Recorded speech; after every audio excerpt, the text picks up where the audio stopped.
So ang ating topic for this afternoon ay the teamwork of soul winning. Tayo lahat ito ngayon. Buksan po natin ang ating mga Bible sa Mark chapter 2. The teamwork of soul winning. Ang aking push tuwing hapon ay ma-challenge po tayo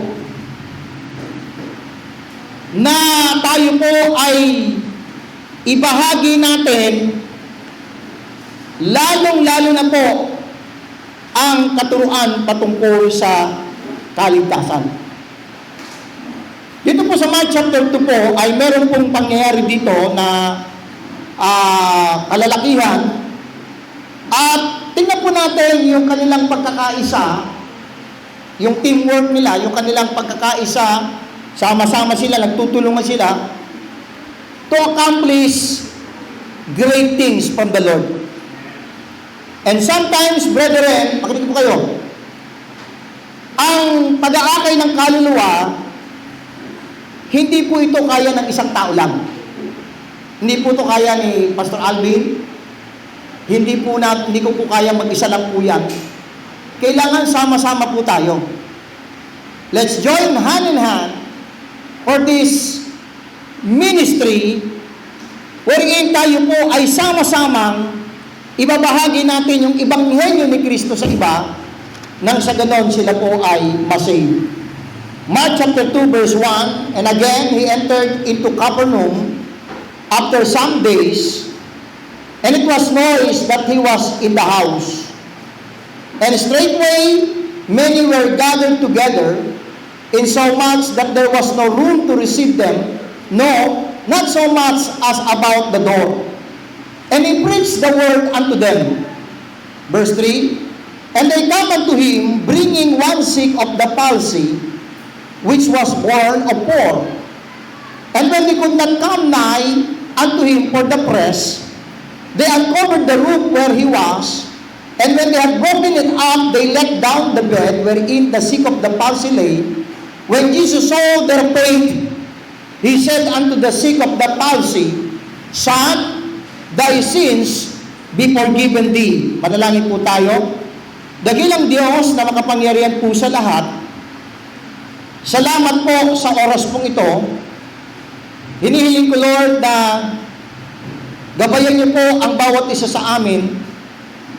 Hinihiling ko, Lord, na ang aming pong puso ay matuon sa napakahalagang misyon. Misyon ng pag-aakay ng kaluluwa.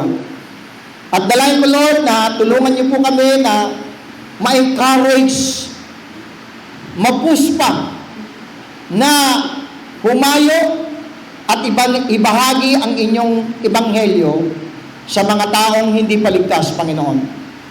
Hinihiling ko, Lord, na bigyan niyo kami ng unity about this subject, O God.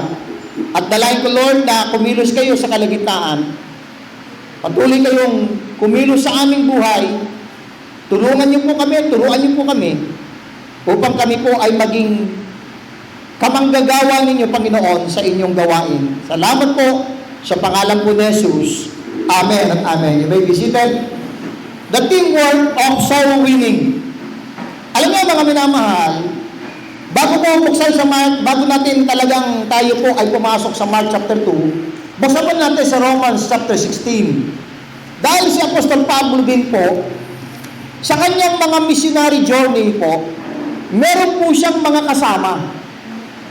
Kaya kanina sinabi ko sa inyo, hindi ko po kayang mag-isa lang ito.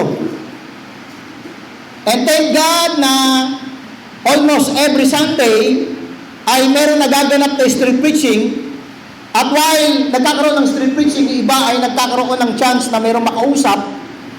At yun naman po talaga ang ating dapat gawin. Lalo na kayo mga ladies na hindi naman kayong nag-preach. Pag meron kayo nakitang babae na biglang huminto at nanood, huminto siya, lapitan agad. Ganun din yung mga young people na lalaki, mga men. Pag may nakita kayong, nakikita ko pag humihinto, tapos nakikinig.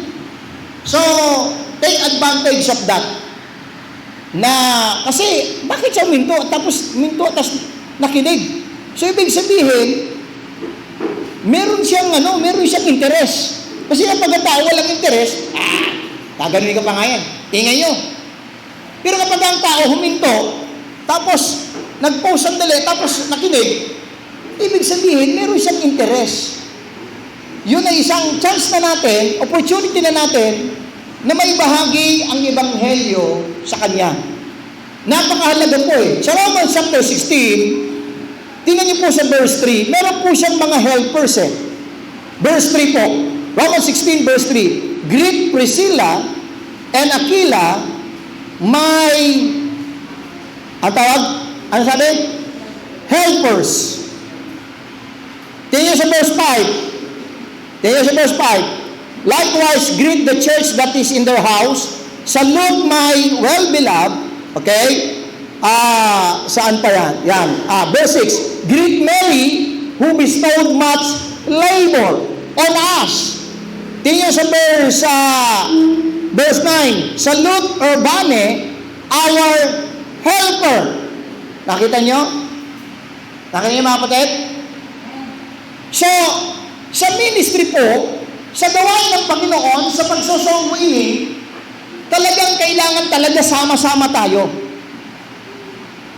Natatandaan ko yung slogan ni, sino ba yung may slogan na tumakbo ng kapitan? Walang iwanan. Sino ba yun? Si Kapa Rani, di ba? Nudibiga, di ba? Walang iwanan.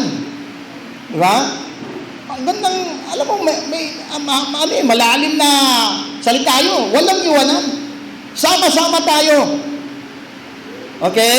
Gawin natin yung tayo po ay, katulad nga na sinabi ko sa inyo nung nakaraang Sunday, ang mga pastors sa mga different churches, pinupush nila ang kanilang mga miyembro na mag-disciple. Pero, halimbawa, nakonvict yung miyembro niya. Pakinggan mo, pinili ang pagkakaiba natin. Sasabihin ng pastor, dahil nasa Bible, tuturo niya yun eh. Let's disciple, bawat isa sa atin, mag-disciple. Naghanap ka ng prospect at i-disipulo mo siya. Turuan mo siya. Halimbawa, may nakonvict. Lalapit kay pastor na nag-preach sa kanya, Pastor, gusto ko mag-disciple. Kaya lang, ano ituturo ko? Bahala ka na. Ganun na sasagot ng pastor. Bakit? Wala naman siya nakaprepare na lesson eh. Pero dito sa church natin, imagine, nakalatag na yung 52 lessons. So wala nang lalapit sa akin, evangelist, sina-challenge mo kung mag-disciple. O sige, meron akong pupuntahan. Anong ituturo ko sa kanya? Meron. From lesson 1 to lesson 52. Mga tanong at kasagutan mula sa Biblia. So mahalaga po yung teamwork. Sabi sa Philippians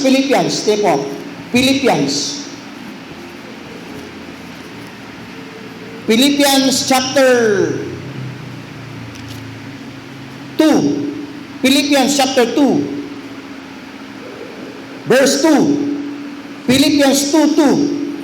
Fulfill ye my joy. I want you to note the word. That ye be like-minded. Dapat magkaroon tayo ng isang kaisipan lang lahat. Wala nang ibang iniisip. Dapat habang nakapokus tayo na nakikinig ng tungkol sa discipleship, pagsa-soul winning, wala yung isa. Kamusta na kaya yung ano ko doon? May ba ganun? Dapat iisa lang yung mindset natin ngayon sa taong year 2024. Maghahanap ako ng prospect. Maghahanap ako ng ka-classmate ko. Maghahanap ako ng ka-office mate ko. Maghahanap ako ng ka-work, katrabaho ko, at ididisipulo ko siya. Mga kapatid, sana magkaroon tayo ng isang kaisipan ngayon. Sabi ni Pablo, that ye be like-minded, having the same love.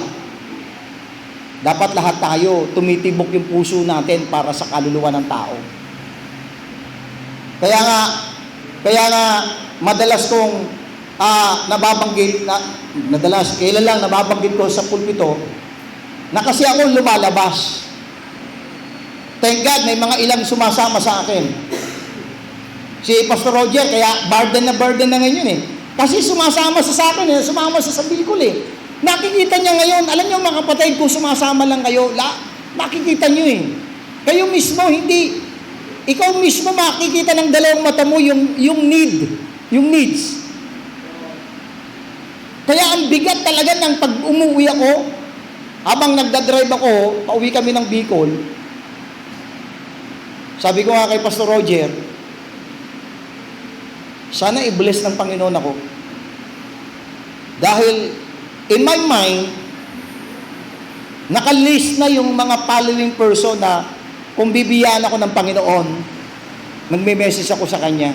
Totoo, to be honest, kung ibibiyaan ako Panginoon, nakalist na po yung mga list of pastors in my heart na, Pastor, magsisend ako sa iyo. Pastor, magsisend ako sa iyo. Habang nagdadali ko kinikwento kay Pastor Roger, yung bagay po na yun. Teamwork of soul winning. Kailangan po talaga mga minamahal na tayo po ay magkaisa para sa kaluluwa ng tao. Let's go back to Mark chapter 2. Isa-isayin po natin. Mark chapter 2 po tayo. Dito po yung aking text. Pinakita ko lang muna sa inyo na si Apostol Pablo, sa kanyang missionary journeys po, ay meron po siyang mga kasama. Meron po siyang team. Hindi po siya mag-isang naglalayag, pupunta sa isang lugar, nangangaral ng ebanghelyo, kundi may mga kasama po siya. Mahalaga po yun yung meron kang mga kasama. So, dito po sa ating mensahe, the teamwork of soul winning, there are 4 types of people shown in this passage. Dito po sa ating mga binasang talata, na ang ating Panginoon, verse 1, once again, Mark chapter 2 tayo, focus tayo sa Mark chapter 2. And again, he entered into Capernaum after some days, and it was noised that he was in the house.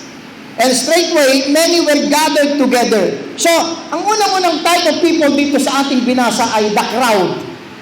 Ang daming tao. Sabi sa verse 2, and straightway, many were gathered together, in so much that there was no room to receive them. No, not so much about the door. Anong ibig sabihin ng sabi ng verse nito? Na hanggang pintuan. Ibig sabihin, siksikan. Siksikan, yung mga tao. So, yun yung titingnan natin, yung crowd. And then pangalawa, the Christ, si Kristo. Okay? Verse 2, and straightway many were gathered together in so much that there was no room to receive them, no, not so much as about the door, and he, Jesus Christ, preached the word unto them. The crowd, the Christ, and then pangatlo, the cripple. Merong isang tao na lumpo. Verse 3, and they come unto him, bringing one sick of the palsy, which was born of poor. So makikita natin, ano-ano yung mga uri ng mga tao ang nandito sa Mark chapter 2. Yung crowd. Daming tao. Pangalawa, si Kristo. Pangatlo, yung taong lumpo. Pang-apat, the co-laborers. Sabi sa verse 3, and they come unto him, bringing one sick of the palsy, which was born of poor. Merong 4 na kalalakihan na buhang-buhang nila itong lumpong ito. So, yan po yung makikita natin dito ng mga uri ng mga tao. Yung karamihan, si Kristo, yung lumpo, at yung mga manggagawa para sa Panginoon. So, let's start. Number 1, let's go to, we see the desire of this man. Ang unang-unang mapapansin natin dito sa 4 na kalalakihan na to, na merong isang daladala silang lumpo.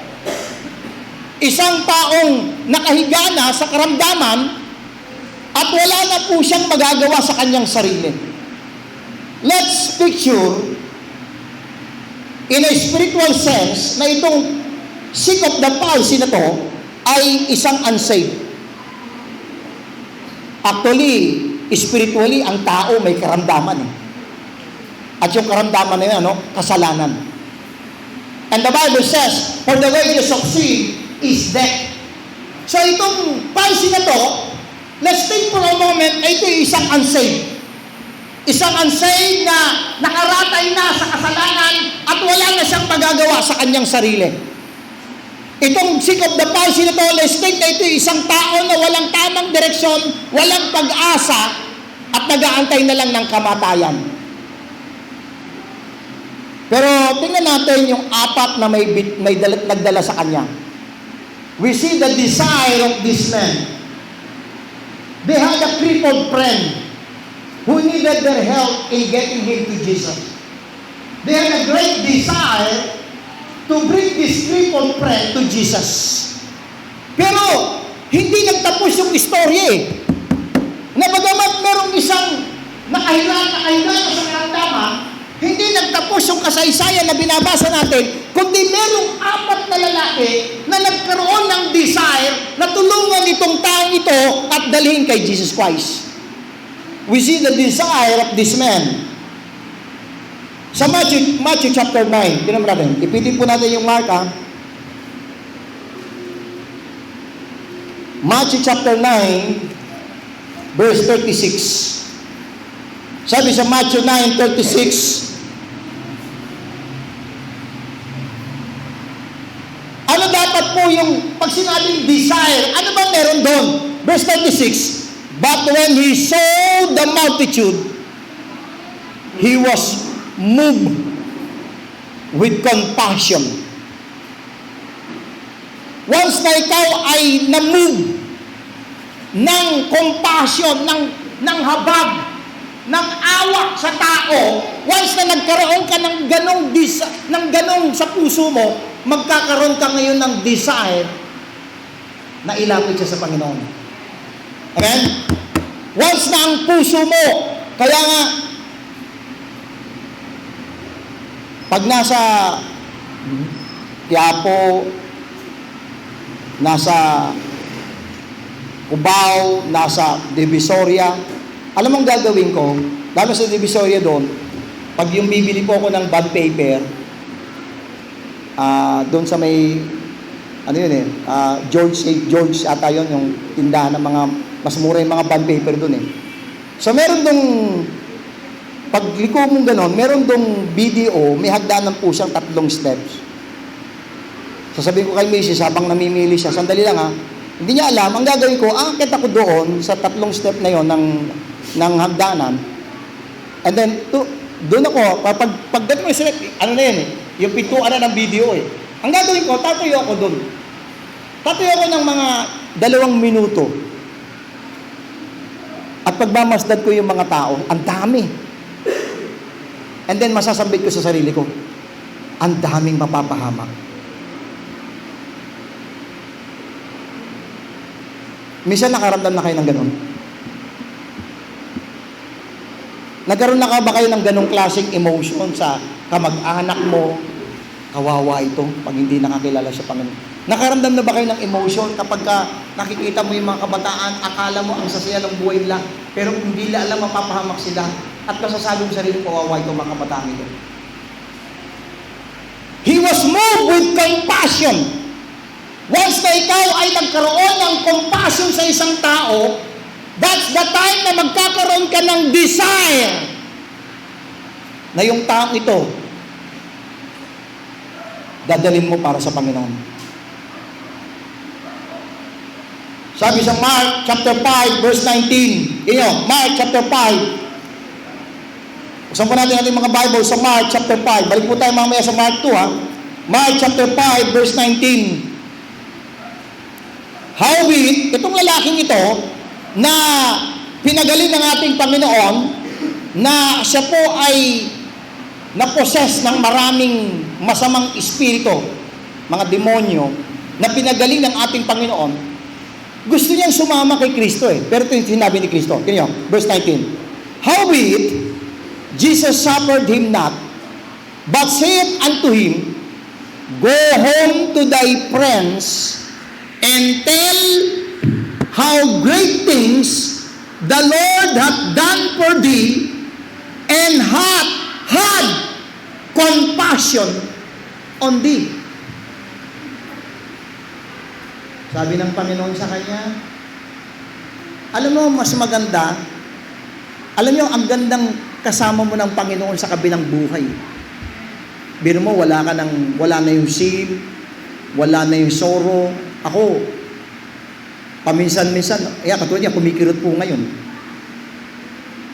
May kirot po, may pain ako nararamdaman ngayon, habang napapasigaw. Okay? Imagine mo, ang gandang nasa langit ka na. Pero, ganun din ang gusto niya eh. This man wants to be with Jesus. Pero sabi ni Kristo, Go home to thy friends. Sabi ng Panginoon, diba? Go home to thy friends and tell them. So, ibig sabihin, mga minamahal, hanggang hindi ka na pinapauwi ni Kristo para kasama niya. Ganun din, message ang sinasabi sa mga kapatid. Minsan may problema tayo, gusto ko mamatay. Gusto ko na mamatay. Tapos sinasabi siya ng Panginoon, Go home to thy friend and tell them. So hanggat hindi pa tayo kinukuha ng Panginoon, listen to this, makinig eh, hanggat hindi pa tayo kinukuha ng Panginoon, meron tayong mission na dapat tapusin. Go home to thy friend and tell them how great things the Lord hath done for thee, and hath had compassion on thee. So makikita natin, kapag ikaw ay nag-move ng compassion, makikita natin yung design ng mga tao ito. Let's go back to Mark chapter 2. Balik tayo sa Mark chapter 2. So, nakita natin yung kanilang desire na na itong sick of the palsy ay dalhin nila sa ating Panginoon. Tama? Let's go to the second point. We see the dedication of this man. Tingnan natin yung dedication ng itong apat na lalaking ito. Hindi lamang meron silang desire na dalhin itong sick of the palsy sa ating Panginoon, kundi makikita natin yung kanilang dedication. Tingnan nyo. Basahin natin ulit. Let's go. Balik tayo sa Mark chapter 2. Verse 2. And straightway, many were gathered together, insomuch that there was no room to receive them, no, not so much as about the door. Ibig sabihin, ang daming tao dito, punong-puno yung bahay, hanggang pintuan, and he preached the word unto them. And they come unto him, merong day, sino yun? Yung apat, may dumarating, may dala silang bringing one sick of the palsy, meron silang desire, dinala nila sa ating Panginoon, sila, apat, which was born of poor, and when they could not come nigh unto him for the press, they uncovered the roof where he was. Sa akin mga kapatid, hanggat nakakita ko ng opportunity, meron akong option 1, option 2, option 3. Hindi ko sasabihin, hindi ako tutuloy. Kahit na may problem, tutuloy pa rin ako. Bakit? Kasi pagdating na sa kaluluwa ng tao, pagdating sa gawain ng Diyos, meron talagang hindrance, meron talagang obstacle eh. Dala-dala nila itong apat na lalaki to, may dala-dala silang sakit at gusto nilang ilapit kay Kristo. May problem. Anong problem? Yung crowd. Ang daming tao. Hindi nila may pasok sa bahay dahil siksikan. Anong ginawa nila? Umakyat sila sa taas.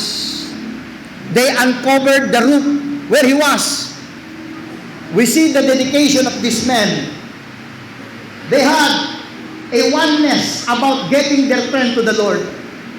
As we will see, this man dedicated their day, their efforts, and their resources to get this man to Jesus. Inilaan nila yung araw na yon kasi kung makikinig, I like yung testimony ni Brother Robert na kaya niyang isang tabi yung kikitain niya ng Saturday para lamang mag-visitation sila ni Brother Noe.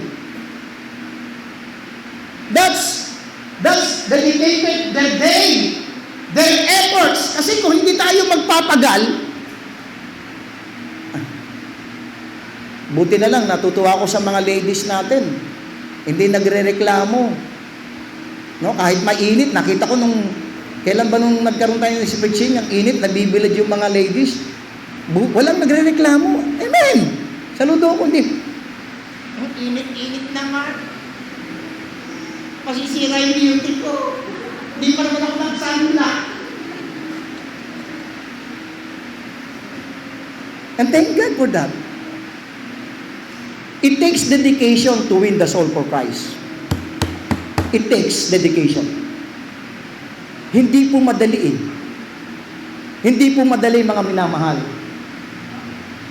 It takes dedication that is real commitment on our part if we want to consistently see results from our soul-winning efforts.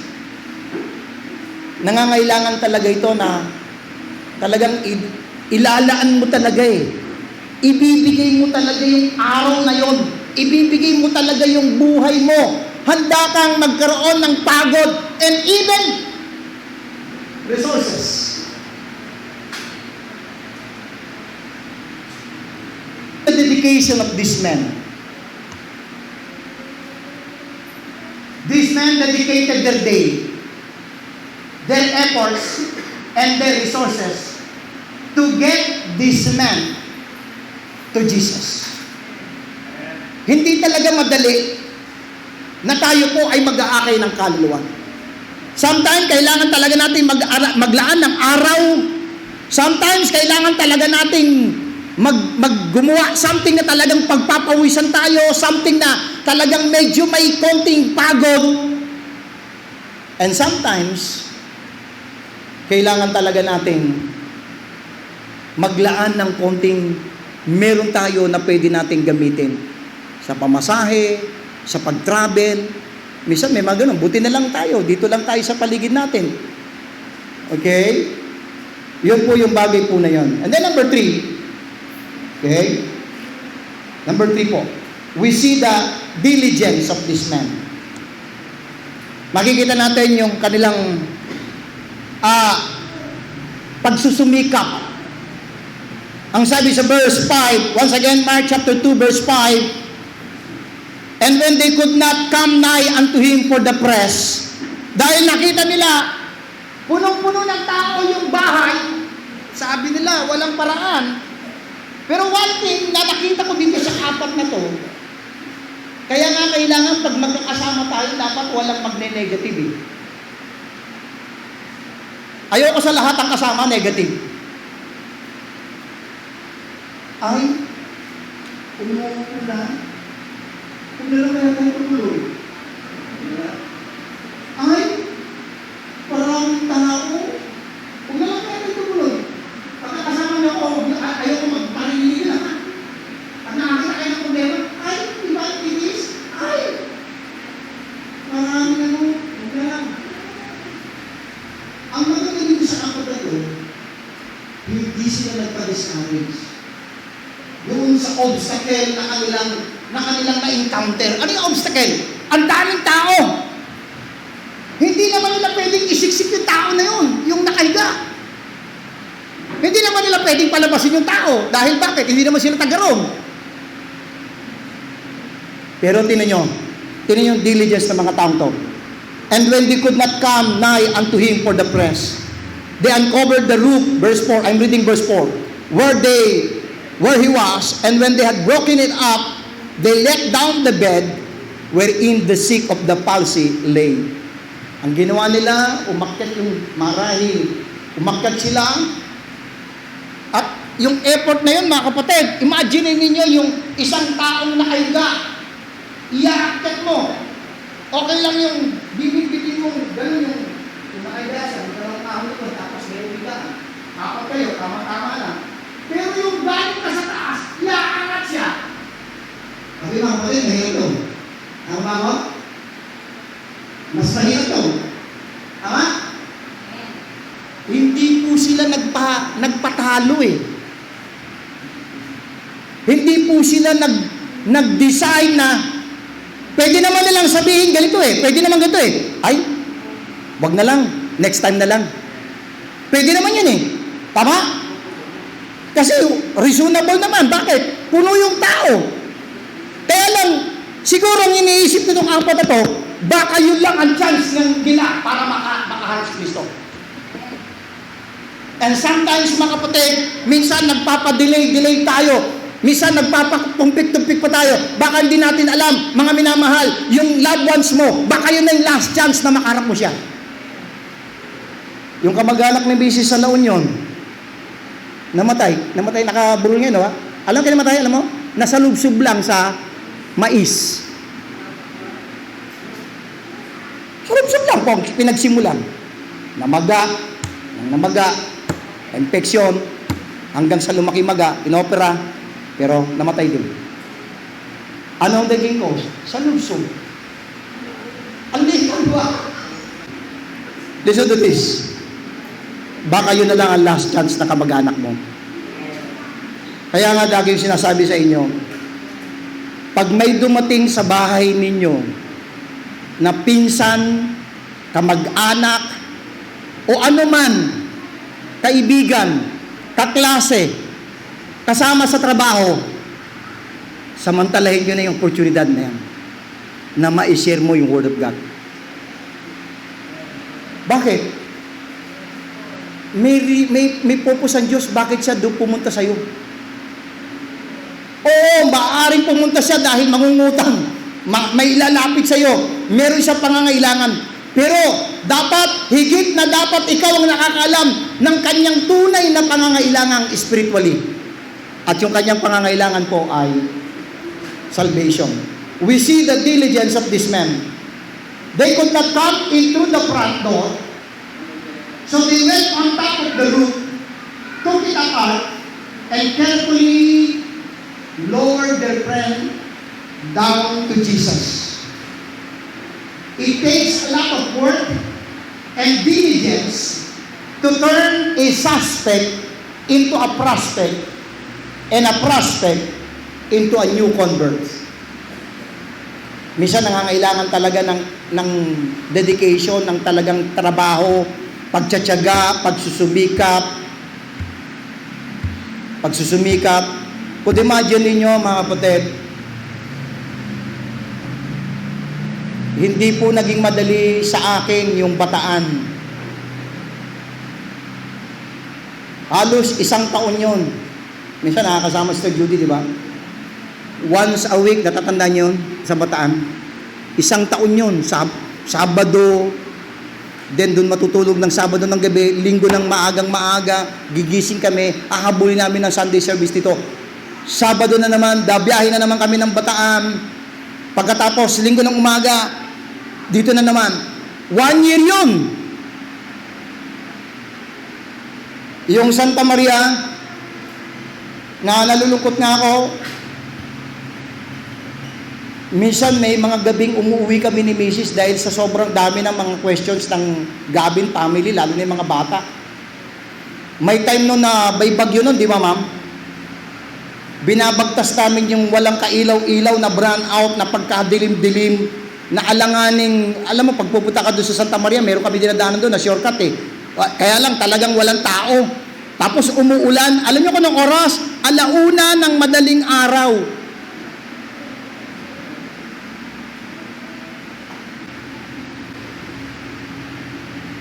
Hindi madali na San Jose, Santa Maria, Quezon City, uuwi pa ng San Jose ulit. 1 taon at kalahati yun, mga kapatid. 1 taon at kalahati yung ginagawa yun. From San Jose, Santa Maria, Quezon City, uwi. Santa Maria, Quezon City, for 1 year and a half.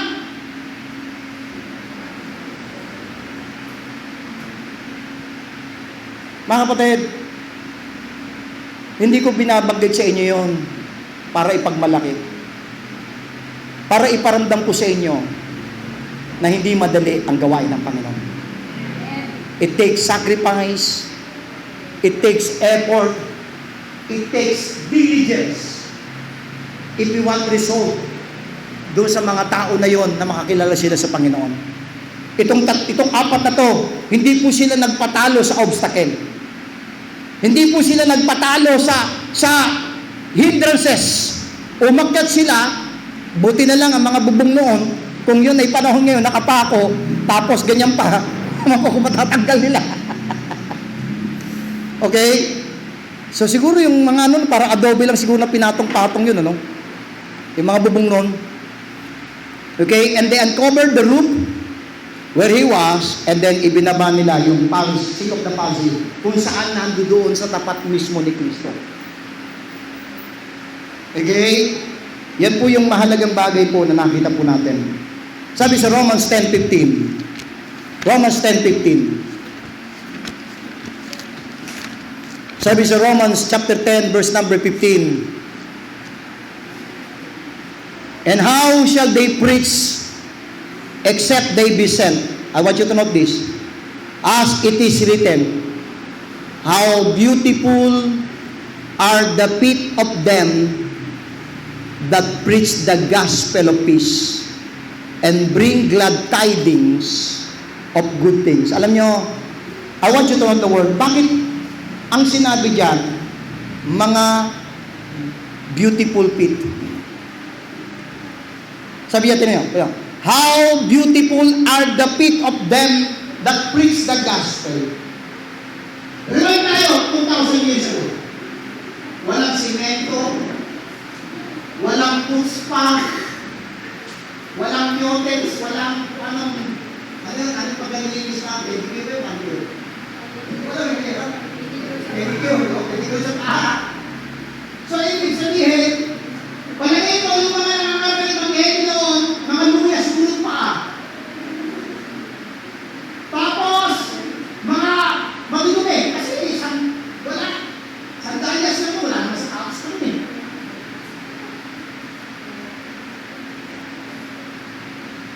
Siguro kung kayo, siguro pag may nilibig sa inyo na meron isang artista, ako na daw pinipinan niya sa lalaki yung paa. Ay, pag ang mga hindi, nagpipili. Iyak. Di mo lang nagbuko. Eh, kung magbuko mo lang, ganyan tayo na kaya mo? Di ko lang. Kung ganyan tayo na mo, I don't know. Pero one thing is sure, hindi malinis ang mga paa nito. One thing is sure, hindi talaga sila maganda tingnan. Pero ang term ng Bible, tingnan niyo verse 15. How beautiful are the feet of them. Ang tiningnan, hindi yung mukha, gaano kagaganda ang nagdadala. Halimbawa, kung sila Judy, sila Jack, sila Laika, di ba? Si Shaira. Sino ba isasabi natin? Mga dalaga, si Jessie, si Chuck, at saka si Jaja na wala ng mahabang pilay, na wala na. Di dyan pa, diba? Meron pa. So, ibig sabihin, wow, di ba? May dala-dala silang Bible, tapos, wow, how are they beautiful. Tama? To them that share the gospel. Hindi yung mukha ang tingnan. Ang pinansin dito, paa. Nakasiya? Hindi yung mukha, kundi paa. Bakit? Alam niyo bakit? How beautiful are the feet, meaning to say, naglalakad. Amen? Ibig sabihin, naglalakad ng milya-milya, kilometro ito mga to. Sabi ng verse 15, and how shall they preach except they be sent? As it is written, how beautiful are the feet of them that preach the gospel of peace and bring glad tidings of good things. we see the diligence of this man. And then, let's go to the last. We see the depth of this man, yung lalim ng kanilang pagmamahal sa kaluluwa ng taong ito. Jesus commend this man for their faith. Tingnan nyo. Let's go back to Mark chapter 2. Mark chapter 2.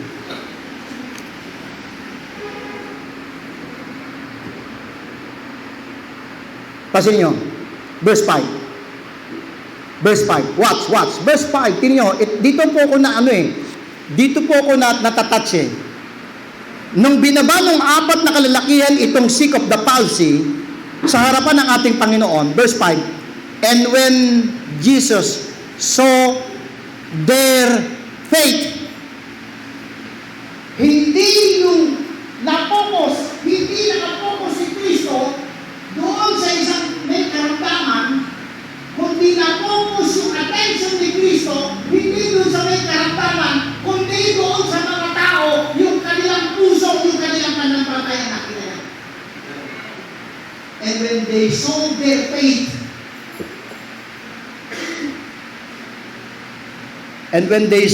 faith, he said unto the sick of the palsy, Son, thy sins be forgiven thee.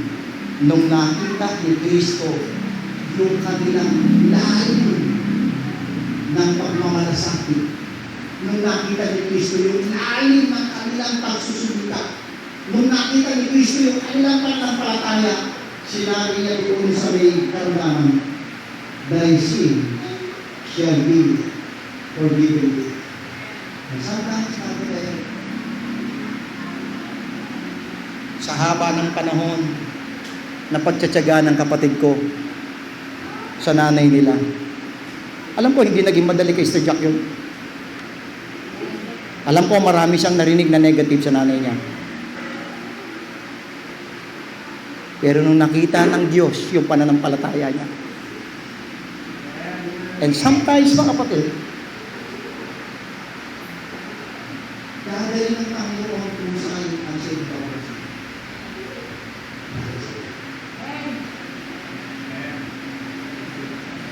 dahil sa pagsusulit. Kasi hindi tayo nakikita ko sa mga ito. Nasasabi ko sa mga Kristo. Natalumpay na ako sa pagsusulit siya.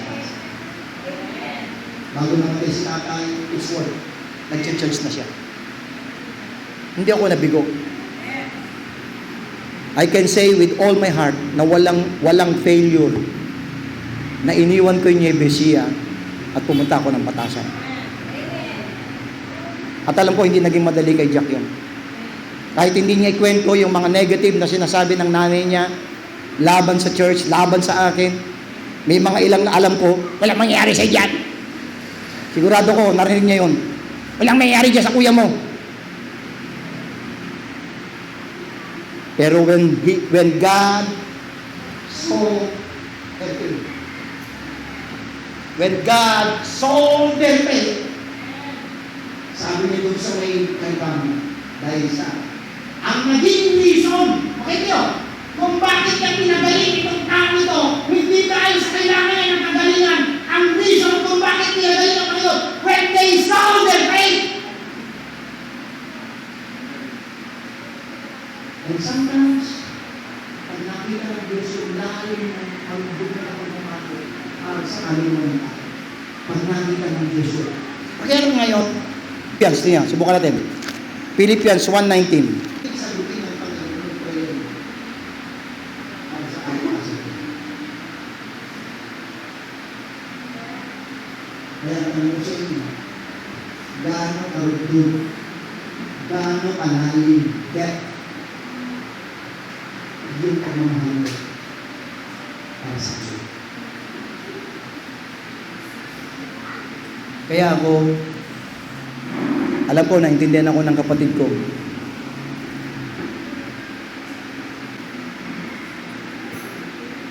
He will be grateful na meron siyang naging anak na kasing gwapo niya, na naakay siya sa Panginoon. We see the depth of this man. They had an incredible faith that believe that their friend would benefit from meeting the Lord. What kind of faith do we have when we go out soul winning? Anong pananampalataya na meron ka kapag ka ikaw ay nagso-soul winning? And then, we see the dividends of this man. Nakita natin, tingnan nyo. Their friend was healed and given a new start in life. Makikita natin ano yung naging resulta. Gumaling itong kanilang kaibigan at naging normal na yung buhay niya. Amen? Soul winning is about teamwork. It is about every ministry and minister of the church strategically working together to bring every member of the family to Christ. Let's determine to strengthen our co-laboring efforts in seeing people saved and added to the church. Mga kapatid, magkaisa tayo. Hawak kamay. Every time, mga kapatid, alam nyo, mahalaga po ito eh. Ito dalawang push po namin. Una, may ayos ang ating regular giving. Pangalawa, magkaroon tayo ng discipleship. Magkaroon tayo ng pag-aakay, and then i-disciple natin, mga kapatid. And I hope, start na natin yun. Start natin, mga kapatid. Start natin. Let's pray. Lord, muli, maraming salamat po, Panginoon, sa inyong mapagpalang kamay na patuloy na ginagawa niyo po sa church nito. Bless niyo po ang mensahe na amin pong pinag-aralan. Nakita namin dito sa 4 na kalalakihan na to, yung kanilang desire. Habang tayo nakapikit, what's your desire? Nakita ng Panginoon yung kanilang diligence. Nakita ng Panginoon yung kanilang dedication. And as the result, binigyan ng bunga yung kanilang pagpapagal. Alam niyo mga kapatid, pag nakita ng Diyos yung desire mo, yung dedication mo, yung effort mo, alam ko, magbibigay din ng Panginoon ng resulta sa ginagawa natin. Huwag lang tayong maghihinto. Magpatuloy lang tayo. Lord, bless your people once again, O Lord. Thank you so much. In Jesus' name, amen. Amen. Pastor